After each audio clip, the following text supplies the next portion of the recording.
نحمده ونصلي على رسوله الكريم. محترم سامعینو، ابراهیم بن ادهم رحمه الله یو لوی بزرگ پاتې شوی دی. اول کې دا یو بادشاه او بس الله پاک د دنه یو لوی شخصیت او نیک انسان جوړول غوښتله. دغه بادشاهي هر څه پرېښودله او د غریبۍ یو کپړې جامې واغوستلې او یو ځای ته چې کوم دی لاړو، په یو ځای کې اوسېدو، داسې دریاب غاړه وه.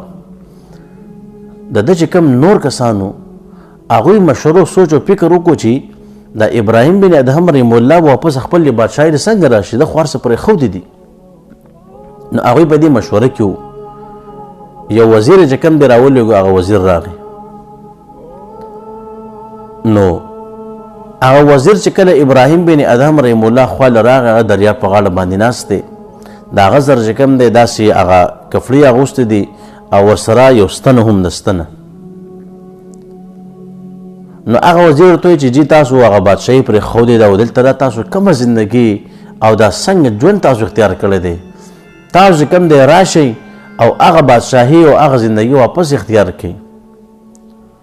ابراهیم بن ادهم رحم الله ورته فرمایي و صحیح ده، اوس غوږ کېږده زما خبرې ته. ستنې راواخېسته، د خپله ستنه او دا دې دریاب ته ګزاره کړه. وایي مال دا ستنې چې کوم دریاب نه اوس راوباسه.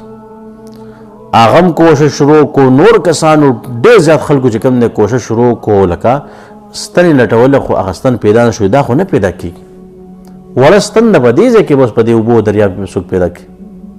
اوس ما ته وکړې. وایي ای د دریاب میانو، وایي زما دا ستن مال چې کوم دی ستن را پیدا کړي.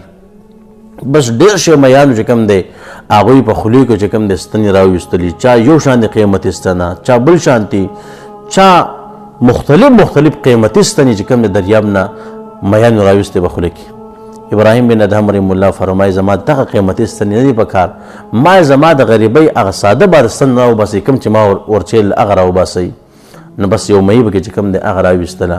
ابراهیم بن ادهم رحم الله هغه ستن واغسته او هغه خپل وزیر ته وایي اوس وایه دغه بادشاهي قیمتي ده او که دا بادشاهي قیمتي ده چې زما په زناورو باندې هم بادشاهي ده او د دریاب په میانو مې هم بادشاهي ده، هغه زما خبره مني، ما ستن راویستی شي، تاسو ما ستن نشي راویستلی. نو آیا هغه بادشاهي ښه شو که دا بادشاهي ښه شوه؟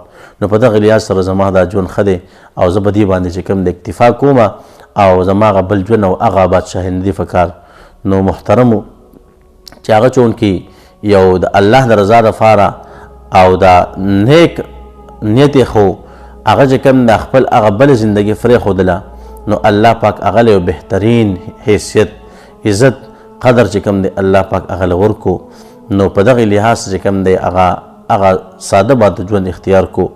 نو الله رب عزت دې دغه نیکانو خلکو په نقش قدم باندې موږ روان کړي. وما علینا الا البلاغ.